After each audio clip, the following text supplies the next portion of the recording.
Corona virus के नए स्वरूप ओमिक्रॉन से चिंता बढ़ी है। सुरक्षित रहने के लिए कृपया 3 सरल उपायों का पालन अवश्य करें। मास्क पहनें, 2 गज की सुरक्षित दूरी बनाए रखें, हाथ और चेहरा साफ रखें। कोविड से संबंधित किसी भी जानकारी और मार्गदर्शन के लिए राष्ट्रीय हेल्पलाइन नंबर 011-2397-8046 और 1075 पर संपर्क करें। और अब समाचार विस्तार से। प्रधानमंत्री नरेंद्र मोदी ने आज वर्चुअल माध्यम से भारत मध्य एशिया शिखर सम्मेलन की पहली बैठक की मेजबानी की। उन्होंने कहा कि द्विपक्षीय स्तर पर सभी मध्य एशियाई देशों के साथ भारत का घनिष्ठ संबंध है। प्रधानमंत्री ने आपसी सहयोग के लिए महत्वाकांक्षी रोड मैप तैयार करने पर बल दिया। उन्होंने कहा कि क्षेत्रीय सुरक्षा के लिए आपसी सहयोग अनिवार्य है। इस सम्मेलन में कजाकिस्तान, किर्गिज गणराज्य, तजाकिस्तान, तुर्कमेनिस्तान और उज्बेकिस्तान के राष्ट्रपति ने हिस्सा लिया। मैं कजाकिस्तान में हाल में हुई जान माल की हानि के लिए संवेदना प्रकट करता हूं। उज्बेकिस्तान के साथ हमारे बढ़ते सहयोग में हमारी राज्य सरकारें भी एक्टिव भागीदार हैं। इनमें मेरा होम स्टेट गुजरात भी शामिल है। किर्गिस्तान के साथ हमारी शिक्षा और हाई एल्टीट्यूड रिसर्च के क्षेत्र में सक्रिय भागीदारी है। हजारों भारतीय छात्र वहां पढ़ रहे हैं।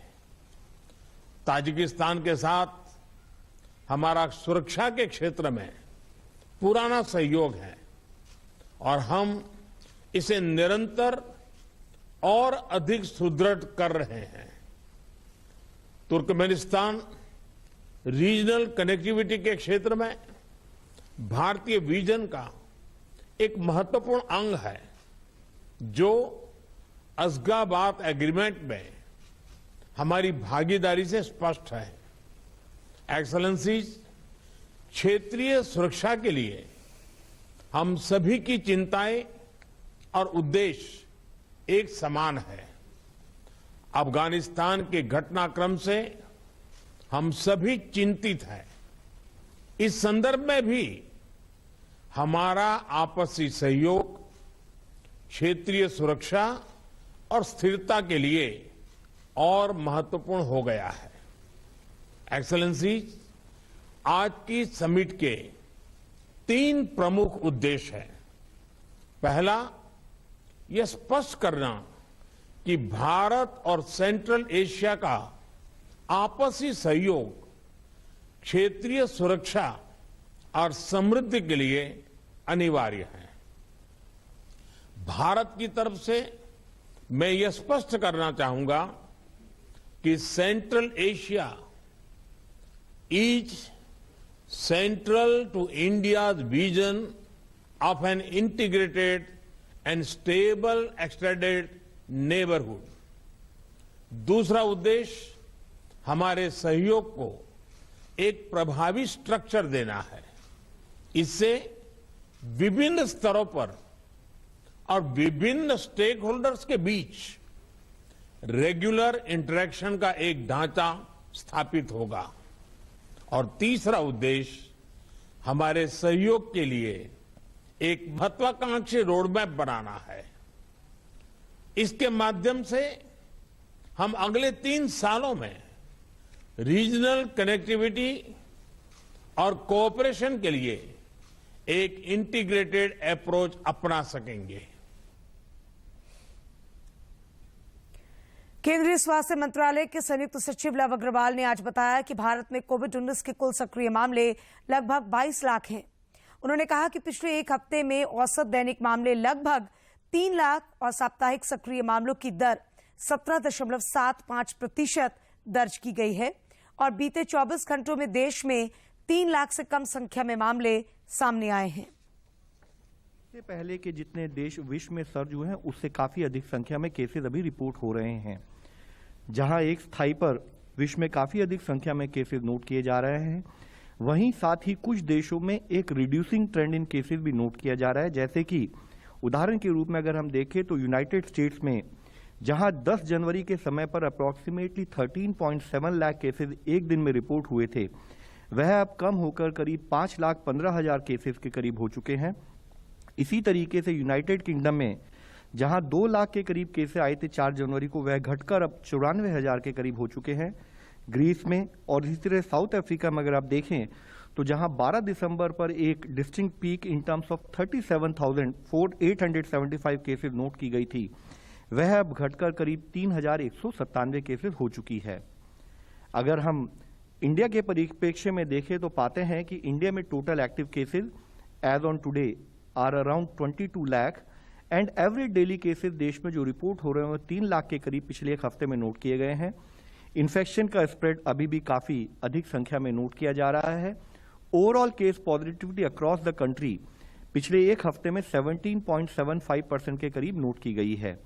अगर हम पिछले 24 घंटे का डेटा देखें तो पाते हैं कि 3 लाख से कम संख्या में यानी कि अप्रॉक्सीमेटली 2.86 लाख केसेस देश में पिछले 24 घंटे में रिपोर्ट किए गए हैं। राज्य में कोरोना की रफ्तार अब धीरे धीरे कम हो रही है। पिछले 24 घंटों में 1009 नए मामले सामने आए हैं, जबकि 2,921 संक्रमित स्वस्थ हुए हैं। इसके साथ ही राज्य में कोरोना से स्वस्थ होने वालों की दर बढ़कर 95.47% हो गई है। हालांकि राज्य में अब भी 13,000 से ज्यादा सक्रिय मामले हैं। कल संक्रमण के सबसे अधिक 289 मामले राजधानी रांची में मिले। रांची में फिलहाल कोविड के 7,167 मामले सक्रिय हैं। स्वास्थ्य मंत्रालय ने बताया कि देश में अब तक 163 करोड़ से ज्यादा कोरोना रोधी डोज दी जा चुकी है। 88.98 करोड़ लोगों को पहली डोज, 69.52 करोड़ लोगों को दोनों डोज और 97.03 लाख लोगों को प्रिकॉशन डोज दी जा चुकी है।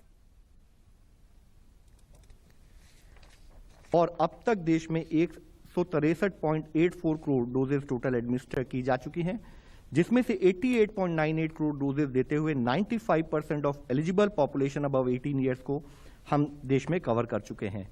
इसी तरह से उसमें से जो एलिजिबल लोग हैं उसमें 69.52 करोड़ डोजेस देते हुए 74% ऑफ पॉपुलेशन अबव 18 ईयर्स को हम सेकेंड डोज के द्वारा भी कवर कर चुके हैं। देश में एक नई प्रक्रिया के रूप में प्रिकॉशन डोज जो शुरू की गई थी 60 प्लस लोगों के लिए जो कोमॉर्बिड हैं, उसमें अब तक 97.03 लाख डोजेज दी जा चुकी हैं।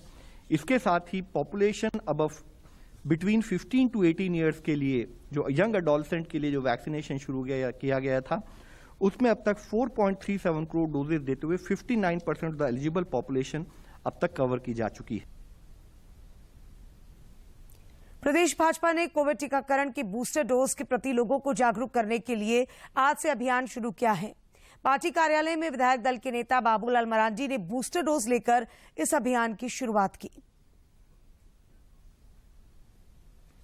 बूस्टर डोज टीकाकरण अभियान के मौके पर भाजपा विधायक दल के नेता बाबूलाल मरांडी ने कहा कि पहला और दूसरा डोज लेने वाले बूस्टर डोज भी जरूर लें, तभी हम कोरोना को हरा पाएंगे। सबका टीका हो जाए, सबका टीकाकरण हो जाए, पहला डोज जिसका नहीं हुआ पहला डोज हो जाए, पहला जिसका हो जाए समय सीमा पर फिर दूसरा डोज हो जाए, फिर बूस्टर हो जाए। तो मुझे लगता है कि इस काम को हम सब लोग सब मिलकर के इसको करेंगे, तभी हम सब लोग कोरोना को हटा पाएंगे। इस अवसर पर पार्टी के कई अन्य लोगों ने भी बूस्टर डोज लिया और कहा कि प्रधानमंत्री नरेंद्र मोदी ने टीकाकरण अभियान चलाकर देशवासियों को बड़ी राहत दी है। मैं आज बूस्टर डोज लिया हूँ। मैं इसके लिए अपने देश के यशस्वी प्रधानमंत्री माननीय नरेंद्र मोदी जी को बहुत बहुत कोटि कोटि धन्यवाद देता हूँ। ये जो मोदी जी हम लोग को बूस्टर दिए, इसके लिए हम अपने दिल से और बहुत उनके लिए आभारी प्रकट करते हैं। धन्यवाद मोदी जी। तीसरा डोज ले रहे हैं, बहुत अच्छा लगा। कोरोना की रोकथाम के लिए केंद्र सरकार द्वारा चलाए जा रहे टीकाकरण अभियान को सफल बनाने में भाजपा कार्यकर्ताओं ने अपनी अहम भूमिका निभाई है।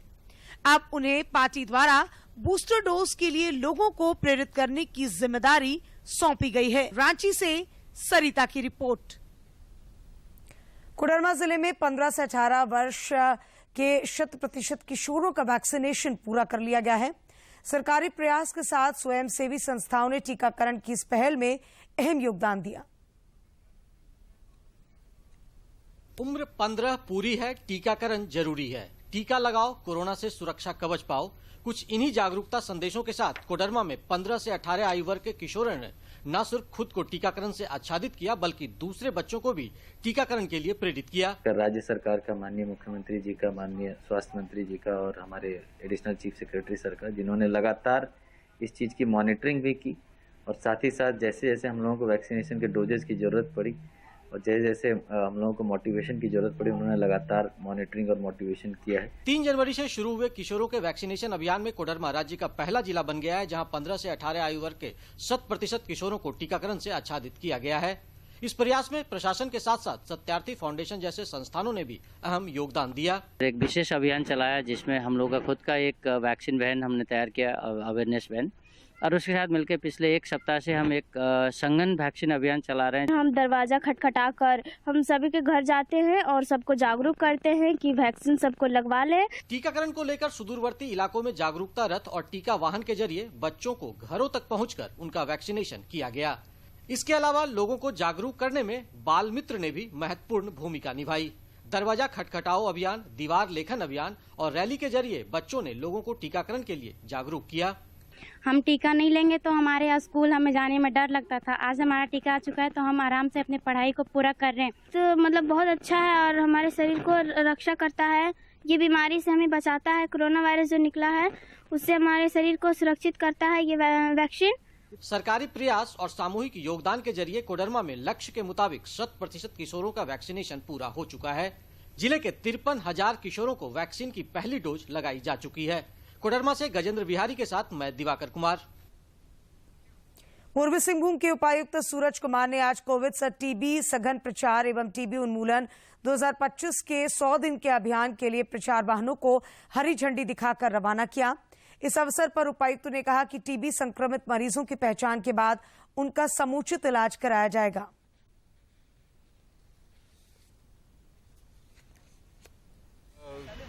दस हम लोगों के ब्लॉक्स को चिन्हित किया गया है जहां पे जनजातीय आबादी जो है वो 25% ज़्यादा की, मुसाबनी ब्लॉक इसका पार्ट नहीं है। और इन 10 ब्लॉकों में एक्सटेंसिवली ये गाड़ी जो है हाउस टू हाउस सर्वे करेगी। जो बचे हुए टीबी के केसेस हैं उनको आइडेंटिफाई करेगी, ट्रैक करेगी, सही कराएगी ताकि वो जो टीबी का चेन है वो भी टूट सके। प्लस अगर किसी पर्टिकुलर व्यक्ति की अभी भी वैक्सीन हेजिटेंसी बची है या वो वैक्सीन के लिए बचा हुआ है या सेकेंड डोज बचा हुआ है या कोई एक एरिया है जहाँ पे हम लोग के इम्प्रूवमेंट के स्कोप है वो देगी। और सबसे जो अच्छी बात है कि पिरामल फाउंडेशन ने ये जो 2 वॉलंटियर्स चुने हैं वो बिल्कुल लोकल लड़के लड़कियों को चुना है जो किसी ब्लॉक के होंगे। खूंटी जिले में होम आइसोलेटेड कोविड संक्रमित मरीजों को वीडियो कॉल के माध्यम से विशेषज्ञ चिकित्सकों द्वारा चिकित्सकीय परामर्श दिया जा रहा है। इसके अलावा जिला नियंत्रण कक्ष से आमजनों की कोरोना संबंधित समस्याओं का समाधान भी किया जा रहा है। झारखंड के 9 खनिज ब्लॉकों की नीलामी की प्रक्रिया शुरू कर दी गई है। राज्य सरकार की भूतत्व निदेशालय द्वारा इससे संबंधित निविदा निकाली गई है। जिन खनिज ब्लॉकों की नीलामी की जा रही है उनमें ग्रेफाइट, लाइमस्टोन और लो अयस्क के खनिज ब्लॉक शामिल हैं। प्रोजेक्ट भवन सभागार में आज राज्य सरकार के वित्तीय वर्ष 2022-23 के बजट पर गोष्ठी का आयोजन किया गया। इस गोष्ठी में विभिन्न क्षेत्रों से आए विशेषज्ञों ने अपने सुझाव रखे। वित्त के जानकारों ने राजस्व संग्रहण बढ़ाने के लिए तथा वित्तीय संतुलन बनाए रखने के लिए कई सुझाव दिए। इस गोष्ठी में मुख्यमंत्री हेमंत सोरेन और राज्य के वित्त मंत्री रामेश्वर उरांव के अलावा सभी विभागों के अधिकारी मौजूद थे। अभियान झारखंड में चलाया जा सकता है। उसके अराउंड कुछ मैंने रिटन पॉइंटर्स है वो मैं लिखित रूप में दे दूंगा। छठा पॉइंट है महिलाओं, अनुसूचित जाति, अनुसूचित जनजातियों एवं पिछड़े जातियों के लिए लोगों के लिए विशेष प्रावधान। मुझे ऐसा इसलिए लगता है क्योंकि मैं बहुत ही फॉर्चुनेट हूँ कि जब मैं कॉलेज में था तो मेरे को खाने के लाले नहीं थे, पर मैं थोड़े बहुत पैसे कमा लेता था, जिसकी वजह से मैं अपने आइडिया पे काम करने का रिस्क ले सकता था। उतनी अच्छी नहीं है और इसलिए शायद उनको ब्लेम करना भी सही नहीं है कि वो क्यों जॉब मांग रहे हैं। वो शायद जॉब इसलिए मांग रहे हैं क्योंकि उनकी जरूरत है। अगर उनमें से कोई प्रतिभाशाली युवा या युवती आगे आकर अपने आइडिया पे बिजनेस खड़ा करना चाहता है, तो क्या हम उसको एक बेसिक गारंटी दे सकते हैं कि उसके घर पे चूल्हा बंद ना हो? प्रदेश भाजपा अध्यक्ष सह राज्यसभा सदस्य दीपक प्रकाश ने कहा है कि प्रधानमंत्री ने राज्य की संस्कृति के संवाहक रहे डॉक्टर गिरधारी राम गौंझू को सम्मान देकर झारखंड का मान बढ़ाने का काम किया है। उन्होंने हेमंत सरकार पर आरोप लगाते हुए कहा कि ये सरकार कोई भी योजना को लागू करने में असफल रही है। रांची के मोरहाबादी मैदान में गोलीबारी की आज हुई घटना पर उन्होंने कहा कि राज्य की जनता सुरक्षित नहीं है। ये मोरहाबादी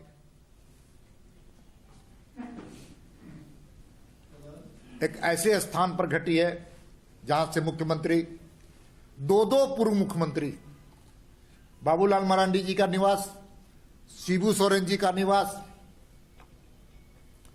और वहां गैंगवार की जो बातें आई हैं, इससे साफ जाहिर होता है कि इस राज्य में राजधानी भी सुरक्षित नहीं है।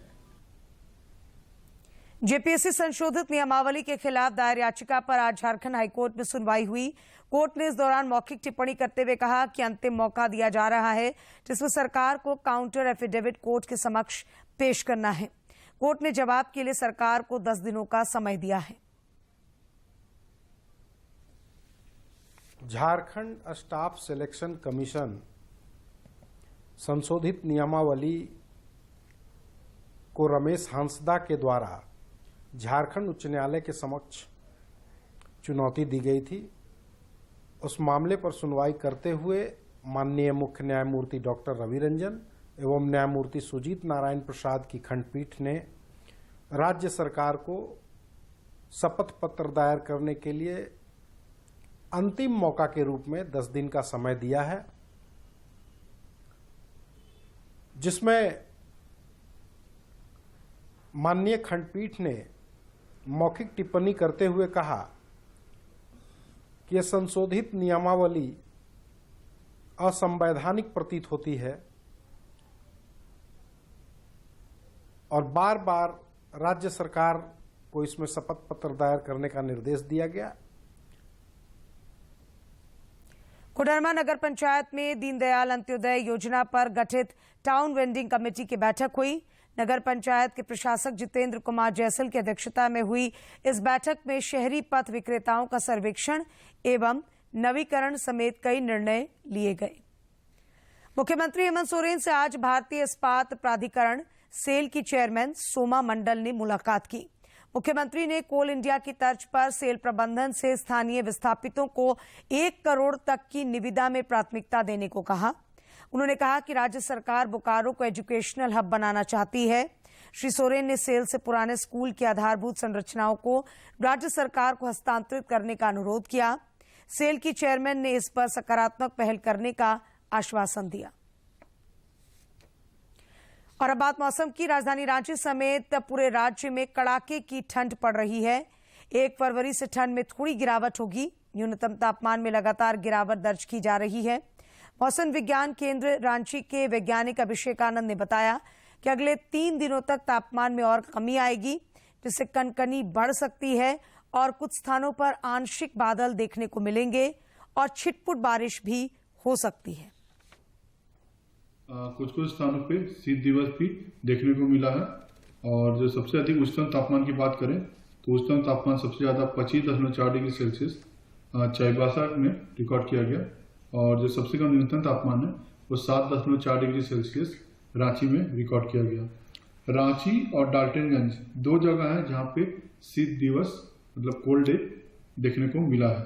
और न्यूनतम तापमान की बात करें मुख्य शहरों की तो रांची में न्यूनतम तापमान 7.4 डिग्री सेल्सियस, जमशेदपुर में 13 डिग्री सेल्सियस, डाल्टनगंज में 7.5 डिग्री सेल्सियस, बोकारो थर्मल में 8.1 डिग्री सेल्सियस, चाईबासा में 12.6 डिग्री सेल्सियस, देवघर में 8.4 डिग्री सेल्सियस, गोड्डा में 8.9 डिग्री सेल्सियस और साहिबगंज में 12.2 डिग्री सेल्सियस रिकॉर्ड किया गया है।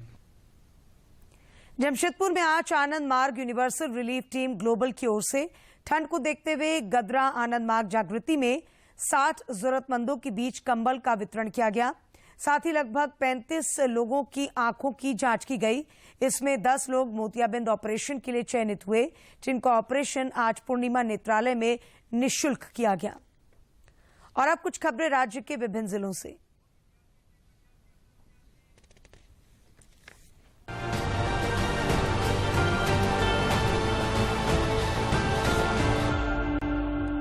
जेएमएम सुप्रीमो शिबू सोरेन के रांची के मोराबादी मैदान स्थित आवास के सामने आज अज्ञात अपराधियों ने कुख्यात अपराधी कालू लामा की गोली मारकर हत्या कर दी।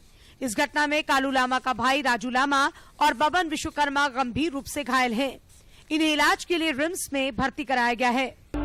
गुमला जिले के बसिया थाना क्षेत्र के बागीडेरा गांव में देवाशीष नायक के घर में रसोई गैस का सिलेंडर फटने से आग लग गई। इस घटना में किसी के हताहत होने की खबर नहीं है। रांची के सांसद संजय सेठ की पहल पर खोले गए बुक बैंक से विद्यार्थियों को काफी लाभ हो रहा है। इस बुक बैंक में मेडिकल, इंजीनियरिंग, प्रबंधन एवं कानून की पुस्तकें उपलब्ध हैं, जिससे प्रतियोगिता परीक्षा की तैयारी करने वाले छात्रों को काफी मदद मिल रही है।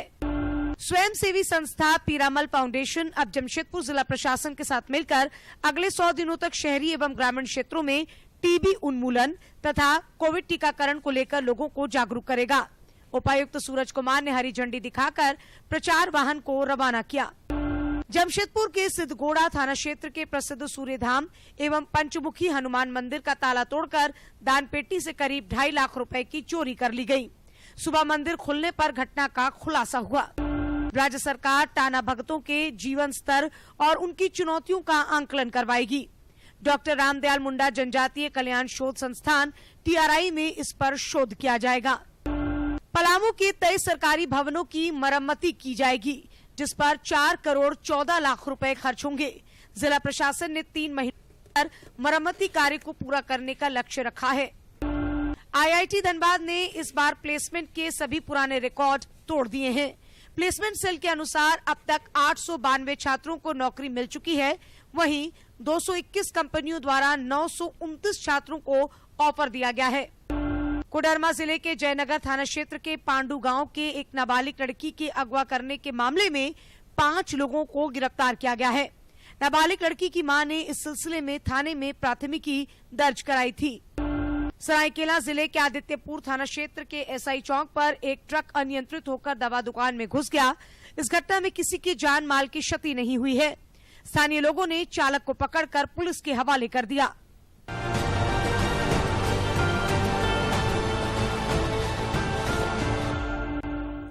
राज्य में 1932 के आधार पर स्थानीय नीति तथा भोजपुरी, मगही, अंगिका और मैथिली भाषा को राजभाषा का दर्जा नहीं देने की मांग को लेकर चलाए जा रहे आंदोलन के विरोध में आज रांची के धुर्वा में राष्ट्रीय जय हिंद पार्टी ने प्रदर्शन किया। वक्ताओं ने कहा कि पूरे झारखंड में इसका विरोध किया जाएगा। फायदा लिया है 15 नवंबर 2000, जिसका नाम झारखंड रखा गया है। जी। अब ये लोग कहते हैं क्या कि 1932, जबकि 1932 में हम आजाद ही नहीं थे, तो हम क्यों मानेंगे 1932? ये किसी कीमत पर 1932 मानना नहीं जाएगा। अब दूसरा मुद्दा हमारी है बिहारी, जो भोजपुरी भाषा है, जो मिथिला का भाषा है, जो अंगिका है, ये भाषा को ये लोग कह रहे हैं रद्द करने के लिए।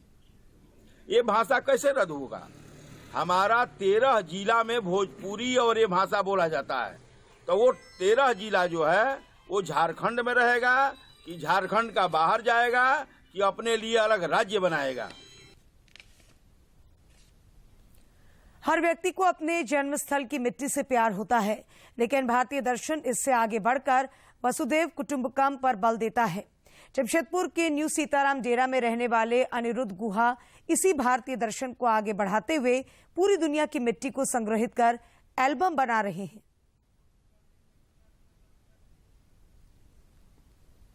जमशेदपुर के न्यू सीताराम डेरा में रहने वाले अनिरुद्ध गुहा ने मिट्टी का अनोखा एल्बम तैयार किया है, जिसमें जहां की मिट्टी है और जिस प्रदेश या देश की है उसका नक्शा भी साथ में बाईं तरफ लगा रखा है। अनिरुद्ध गुहा बताते हैं कि संभवतः वे दुनिया के पहले ऐसे व्यक्ति हैं जो हर स्थान की मिट्टी को संग्रहित कर रहे हैं। उनका कहना है कि इस कार्य में उनको अपने सगे संबंधी, रिश्तेदार, मित्र, पड़ोसी सभी लोग सहयोग कर रहे हैं। मेरा पास फॉरेन का है, Zambia, Bangladesh, Abu Dhabi, Muscat, Dubai, Jharkhand, Bihar, West Bengal, Punjab, Amritsar, Rajasthan, Uttar Pradesh, Madhya Pradesh, सब जगह का। छत्तीसगढ़ मेन है, छत्तीसगढ़ का। ये बहुत आश्चर्य की बात है और उनका सबको ही सहयोगी भी किया है, बहुत सहयोगी किया है। और इससे जितना फ्रेंड है, सर्कल है, जितना सब जो जहाँ तक वहीं से लेकर आता है एकदम। और मिट्टी का आदमी का भी एक पहचान है, तो ये मिट्टी का एक बहुत खासियत चीज है। और ये अगर मैं कुछ वैल्यू अगर ऐड कर सकता हूँ वो मैं बिल्कुल करूँगा। मैं भी कलेक्शन करना, तो मैं भी प्रेरित हूँ, मेरा भी एक अच्छा कलेक्शन है और मामा जी से हम काफी सीखे थे। अनिरुद्ध गुहा बताते हैं कि पहले उनका लक्ष्य अपने देश और प्रदेश की मिट्टी को एकत्रित करना था, लेकिन अब पूरी दुनिया की मिट्टी को वो अपने एल्बम में सजाना चाहते हैं। हमारा हिसाब में मालूम नहीं सही है कि गलत, ये वर्ल्ड में पहला आदमी है जो कोई देश का मिट्टी कलेक्शन करते हैं। मेरा पास देश विदेश का मिट्टी बहुत सारे जुगाड़ हो गया, और भी सारे जुगाड़ करना है। कोशिश करेंगे पूरा स्टेट का मिट्टी जुगाड़ करने में। उनके पड़ोस में रहने वाले पूरन चंद्र केवर्त बताते हैं कि हम आसपास जिस जगह जाते हैं वहां से उस जगह की मिट्टी कलेक्ट कर अनिरुद्ध गुहा को देते हैं। मूसा बनी गया, वहाँ से थोड़ा लिया है। अच्छा, जादू घोड़ा उतरे, वहाँ से थोड़ा ले लिए। अच्छा, मान लीजिए इधर से पश्चिम सिंहभूम हुआ, पश्चिम सिंहभूम से ससुराल जैतगढ़ हुआ, नौमुंडी हुआ, जगन्नाथपुर हुआ। हर पंचायत या हर प्रखंड से जरा मिट्टी ला के देते हैं। वहीं उनकी पत्नी डॉली गुहा बताती हैं कि सेवानिवृत्ति के बाद से उनमें मिट्टी का एल्बम तैयार करने का जुनून पैदा हुआ है, जो बदस्तूर जारी है। के बाद मैंने बोला कि आप अभी टाइम मिला आपको, तो आप घर में बैठ के ये सब सही ढंग से एल्बम बना के जैसे भी हो सही ढंग से रखिए। तो इससे क्या होगा, सबको अच्छा से पता चलेगा कि जैसे मिट्टी है, कौन देश का मिट्टी है, क्या है उसमें, क्या गुण है, क्या नहीं, और स्टैम्प भी कैसे है, कौन देश।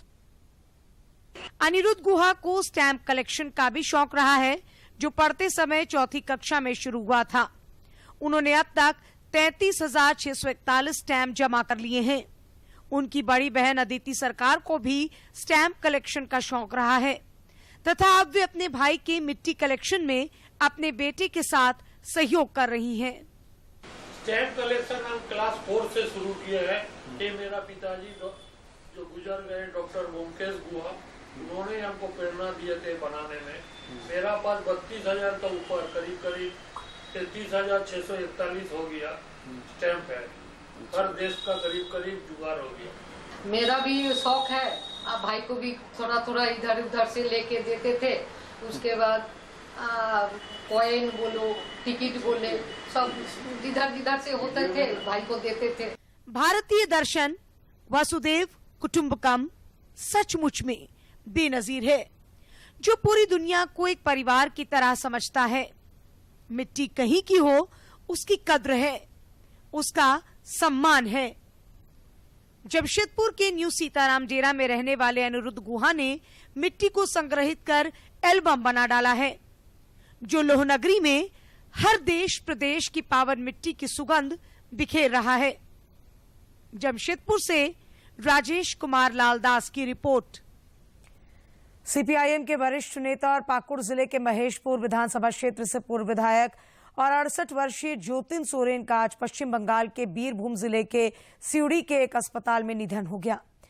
उन्हें 16 जनवरी को ब्रेन हैमरेज होने के बाद वहां एडमिट कराया गया था। प्रधानमंत्री नरेंद्र मोदी के आकाशवाणी पर मन की बात कार्यक्रम में आंशिक फेरबदल किया गया है। 30 जनवरी को ये इस बार 11 बजे की बजाय 11:30 बजे से सुना और देखा जा सकेगा। प्रधानमंत्री मन की बात कार्यक्रम से पहले राष्ट्रपिता महात्मा गांधी की पुण्यतिथि पर